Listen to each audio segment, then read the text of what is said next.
Hi! This time I wanted to talk about a few things related to combat in tabletop role-playing games.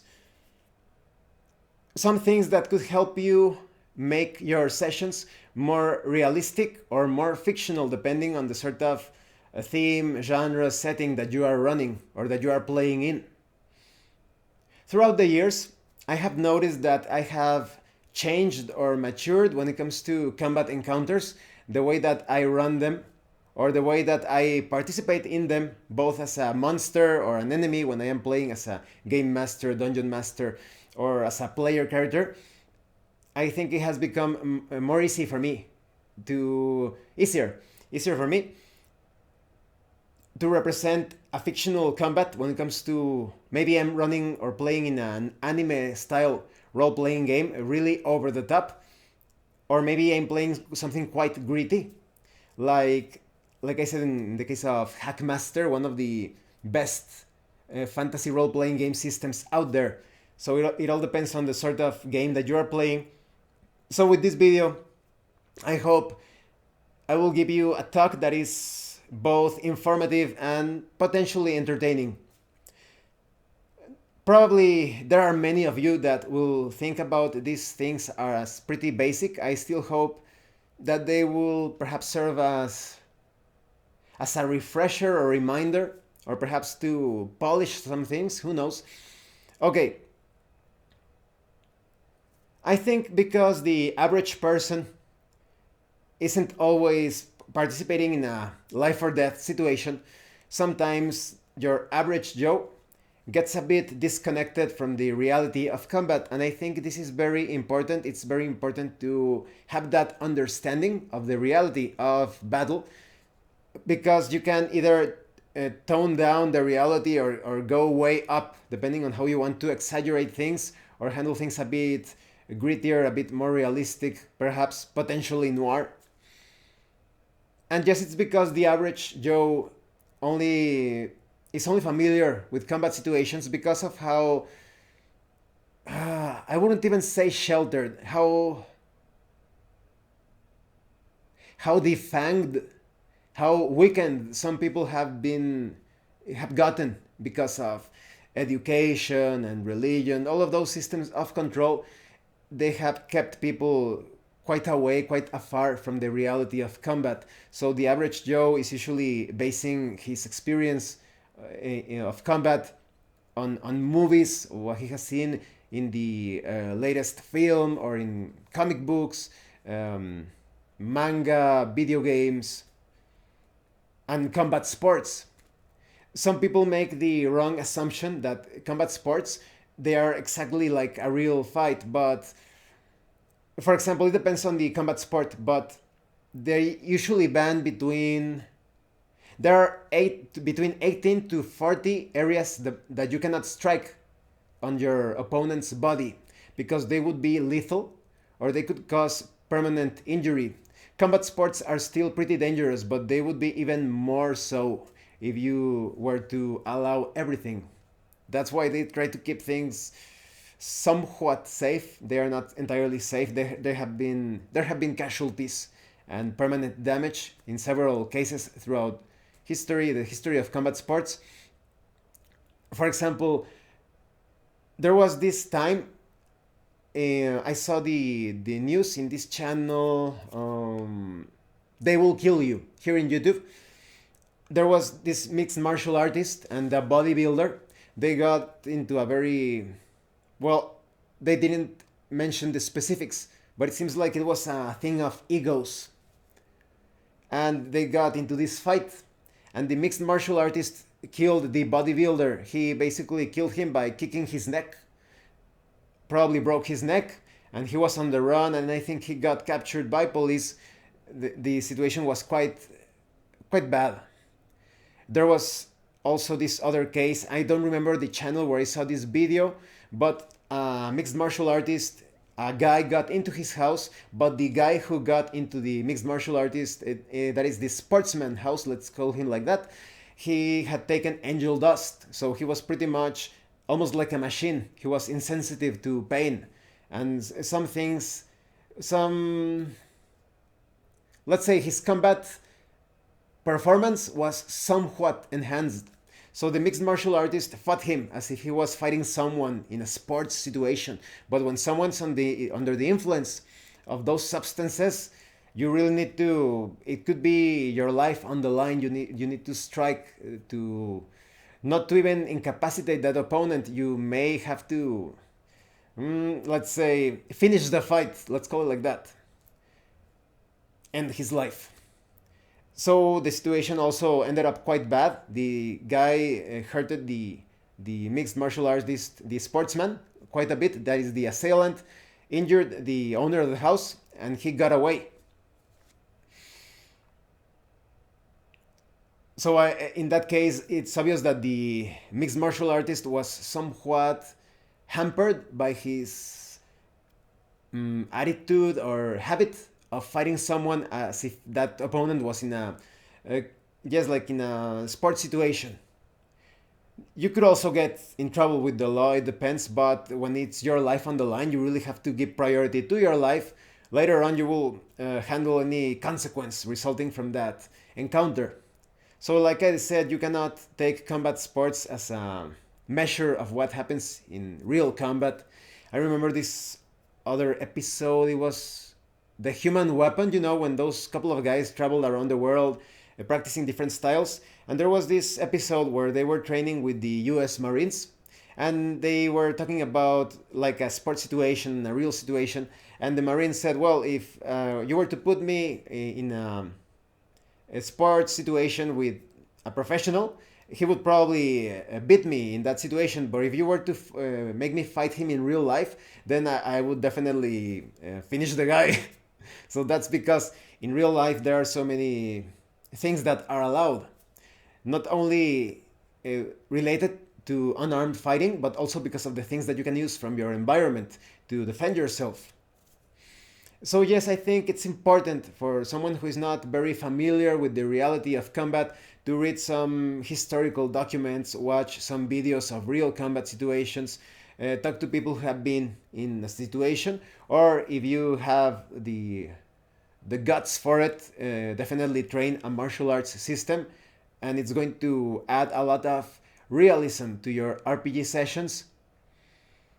And like I said, you can also go the other way around. You can see what works, and when you want to play like a very exaggerated, very fictionalized version of combat, you can handle things completely over the top, because you only need to exaggerate the key points of battle. Now, going back to fiction, there are some movies, there is some sources of fiction like yes, films and manga and anime that can handle some things realistic. There are some things that definitely fail at that. I was reading a manga the other day. It's called like 5 seconds battle after 5 seconds of meeting or something like that. Sometimes those titles get really long. So one of the characters was applying a chokehold, but they messed up that's not the way of doing the chokehold in the manga.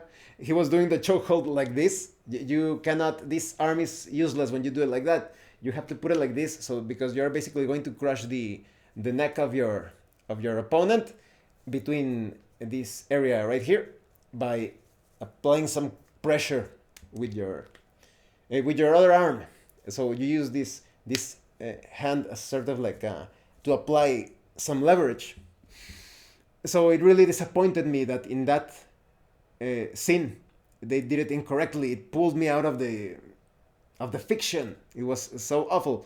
And that's what I like of other manga. Like, for example, I mentioned the magical girl, or what, special ops magical girl Asuka in my Disaster or Peace role-playing game review. In that manga, they have some really good jiu-jitsu fights and some sambo and catch wrestling. You could say catch wrestling. It sometimes they mixed a lot of the movements, but the grappling there was this fight between the main character Asuka.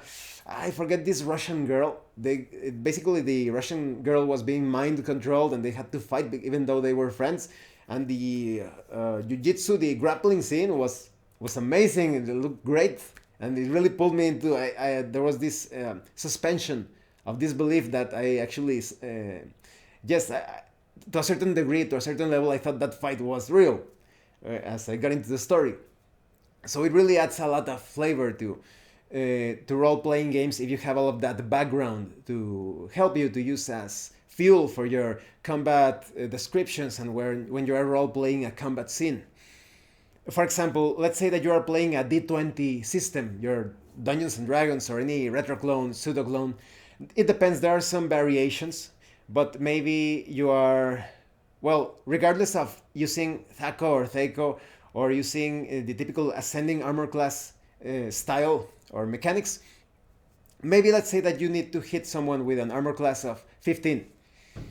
You make your roll and you only rolled a 10. Maybe you have a very crappy combat bonus, you rolled a 10. You need to roll a 15 or perhaps 14 and you missed that attack, but maybe you didn't miss. Maybe the blow was not strong enough. Maybe it was somewhat of a glancing blow. But if you get closer, as you get closer to 15, maybe you could say that it was closer to hitting the opponent. Maybe when you rolled a 10, it basically just like scraped off a bit of the shoulder pad of the enemy. But maybe you roll a 12 or a 13 or something like that, and you got closer to the neck or something like that, a more vital area. And when you actually score a 15, maybe you score like a little gash, like a oof. It depends on how you handle things, because when it comes to systems with hit points, sometimes it looks ridiculous that an enemy dies from 1,000 cuts. You scored a hit and you scored a hit and you start inflicting one hit point of damage. So it's all about that description of maybe if you only inflicted one hit point of damage, maybe you didn't even draw blood, maybe the enemy managed to lift his shield, but you were attacking with an axe, and the blow was still so strong that his arm kind of felt a bit sore. I'm sorry about the background noise. I think some doors are slamming because of the wind. There is a bit of air, a lot of maybe there are some rain clouds. Who knows? But okay, like I said, excuse the sound of the door. So the closer you get to the number that you need to score a hit, the closer your hit, your attack got to a more vital area. Maybe you only inflicted, like I said, a nick, or maybe the enemy managed to block that, but the force of the blow was so strong he ended up hurting a bit. But maybe you go past that. When you roll 20, you obviously roll a critical hit, and depending on the system, you have some critical hit tables sometimes that give more color to the blow or the wound, to the description. But let's say you needed a 15 and you rolled 16 or 17. Maybe you really got very close to the area that you wanted to hit. Maybe you are fighting a beholder.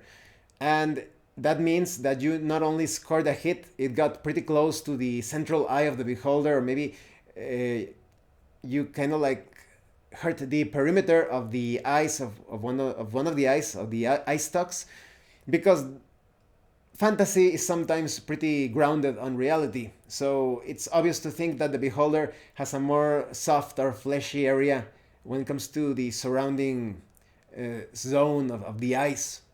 So maybe you scored a hit there, or you struck the beholder inside of the mouth. So it's all about that. Like I said, maybe you didn't draw blood. Maybe it was just like a small blow, or the enemy overexerted himself or itself in the case of the beholder, or maybe you're fighting an aberration or something. And that's the thing related to hit points. Many of you know that hit points do not represent exactly how many wounds you can take. They also represent stamina and wounds. Stamina, wounds, and luck. So sometimes it could be that in systems that do not feature damage to the equipment, maybe as you take that damage translated as hit points, your equipment was somewhat maybe you need to adjust it after the fight. Maybe you're using this suit of leather armor, and maybe the enemy cut a bit of the strap of the leather, and this represents that the more damage that you take, your luck is running out, represented by hit points. Even though there are some variations, some other systems that have luck points, but you could handle things like that. So it's just about, like I said, letting the results of the die add some color or flavor to your description. The closer that you get to hitting an opponent, the closer you got to hurting some vulnerable areas on the body of your opponent. Now, when it comes to defense and hit points, well, putting hit points aside, I think they are pretty clear for everyone to understand.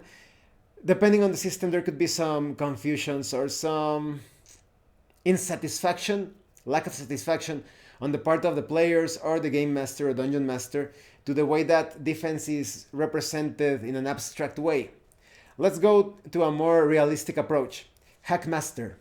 In Hackmaster, your armor makes you easier to hit. It makes sense because it's bulkier. If you have like a full, like a complete suit of plate armor, it's going to be easier for your opponent to hit you. You're not going to be moving as fast.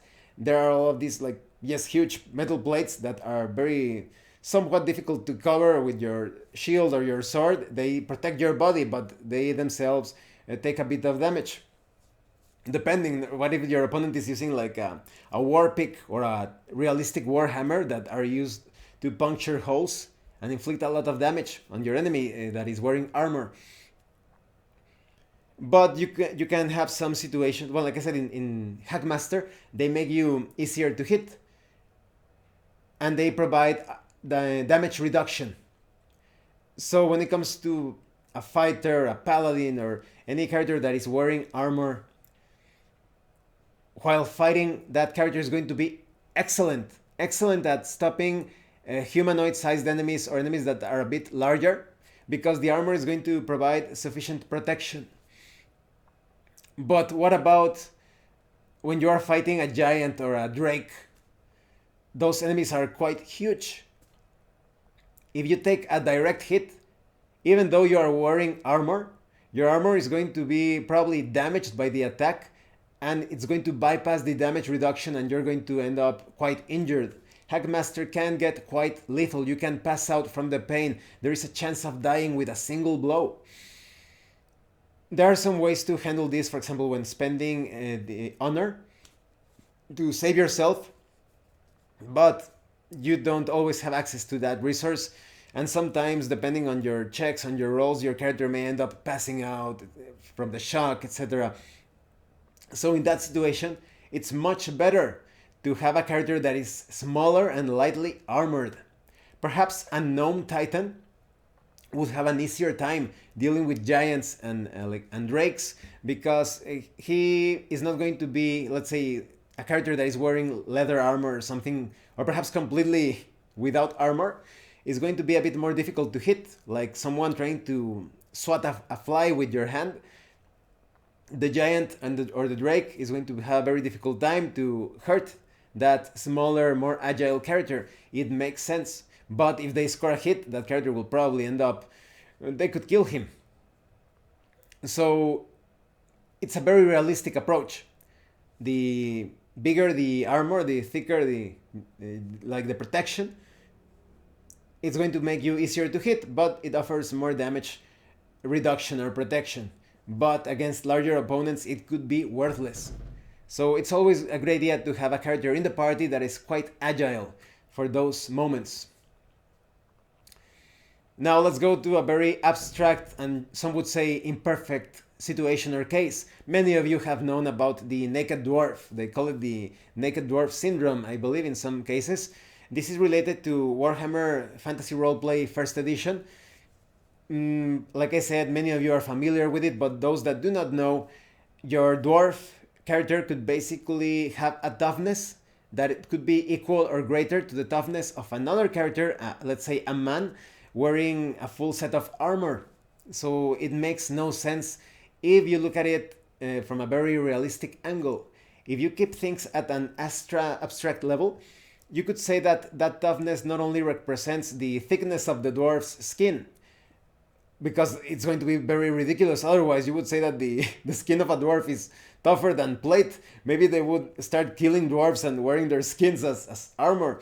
So that doesn't make sense, at least when it comes to the realistic nature of Warhammer, at least when it comes to dying and taking damage, suffering wounds.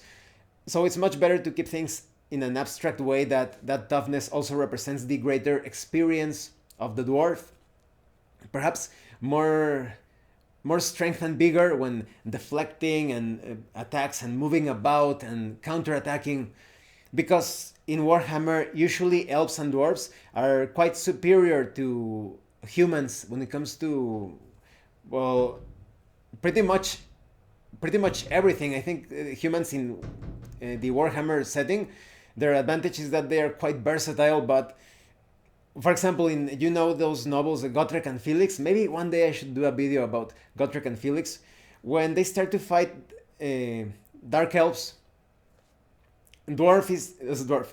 Gotrek is fighting like two or three of them at the same time, and Felix is having such a difficult time trying to keep up the pace with a single one of those warriors.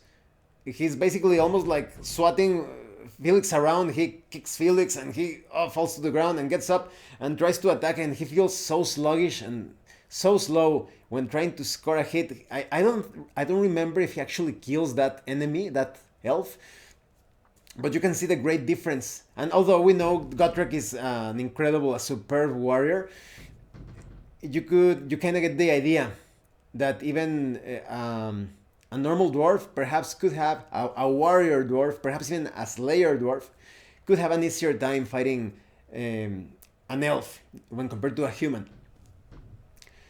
There have been some fixes or some attempts to fix the naked dwarf syndrome by handling things more realistic. That, for example, they use the rule of Warhammer Fantasy Roleplay 3rd edition, where you always take, even if it's a small wound, you always suffer damage if the opponent hits you.